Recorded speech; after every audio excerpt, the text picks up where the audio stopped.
ہم موت سے چھوٹ کر زندگی میں داخل ہو گئے ہیں۔ ہمارے لیے آج کی پہلی تلاوت مقدس یوحنا رسول کا پہلا خط 3 باب اس کی 11ویں سے 22ویں آیات مقدسہ۔ اے پیارو، پیغام جو تم نے شروع سے سنا یہی ہے کہ ہم آپس میں محبت رکھیں۔ قائن کی مانند نہیں جو اس شریر کا تھا اور اپنے بھائی کو قتل کیا۔ اور اس نے کیوں اسے قتل کیا؟ اس واسطے کہ اس کے کام برے اور اس کے بھائی کے کام راست تھے۔ اے بھائیو، اگر دنیا تم سے دشمنی کرے تو تعجب نہ کرو۔ ہم تو جانتے ہیں کہ ہم موت سے چھوٹ کر زندگی میں داخل ہو گئے ہیں، کیونکہ ہم بھائیوں سے محبت رکھتے ہیں۔ جو محبت نہیں رکھتا وہ موت کی حالت میں رہتا ہے۔ جو کوئی اپنے بھائی سے دشمنی رکھتا ہے وہ خونی ہے، اور تم جانتے ہو کہ کسی خونی میں ہمیشہ کی زندگی موجود نہیں رہتی۔ ہم نے اس سے محبت کو جانا ہے کہ اس نے ہمارے واسطے اپنی جان دے دی، اس لیے ہم کو بھی بھائیوں کے واسطے جان دینی چاہیے۔ جس کسی کے پاس دنیا کا مال ہو اور وہ اپنے بھائی کو محتاج دیکھے اور اپنے آپ کو رحم سے باز رکھے تو خدا کی محبت اس میں کیوں کر بستی ہے۔ اے بچوں، ہم کلام اور زبان ہی سے نہیں بلکہ کام اور سچائی کے ذریعے سے بھی محبت رکھیں۔ اس سے ہم جانیں گے کہ ہم سچائی کے ہیں اور اس کے آگے اپنے دلوں کو تسلی دیں گے، کیونکہ اگر ہمارا دل ہمیں الزام دے تو خدا تو ہمارے دل سے بڑا ہے اور سب کچھ جانتا ہے۔ اے پیارو، اگر ہمارا دل ہمیں الزام نہ دے تو ہم خدا کے حضور خاطر جمع ہیں۔ پاک کلام کے پڑھے اور سنے جانے پر خداوند کی برکت ہو۔ زبور 100 جبایتی جواب۔ اے تمام ممالک، خداوند کے لیے للکارو۔ اے تمام ممالک، خداوند کے لیے للکارو، خوشی کے ساتھ خداوند کی عبادت کرو، خوش الحانی کرتے ہوئے اس کے حضور داخل ہو۔ جماعتی جواب۔ اے تمام ممالک، خداوند کے لیے للکارو۔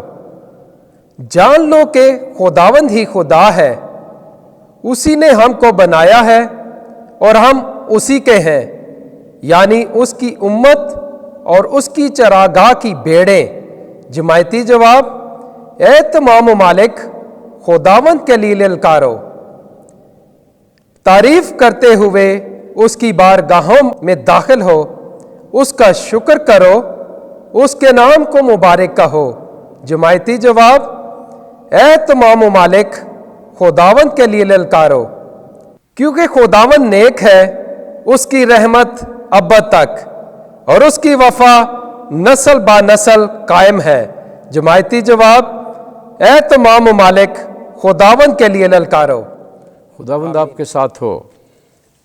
انجیل مقدس یوحنا کے مطابق اے خداوند تیری تمجید ہو۔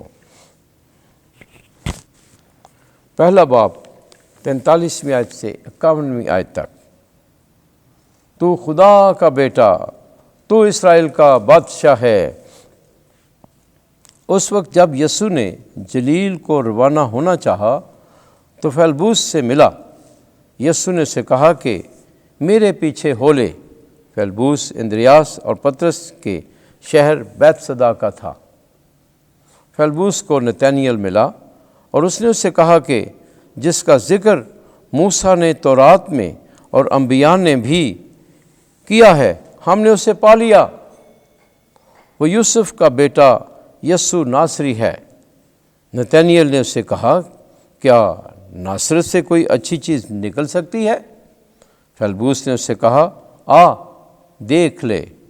یسوع نے نتانیل کو اپنی طرف آتے دیکھ کر اس کے حق میں کہا، دیکھو ایک حقیقی اسرائیلی، اس میں مکر نہیں۔ نتانیل نے اسے کہا، تو مجھے کہاں سے جانتا ہے؟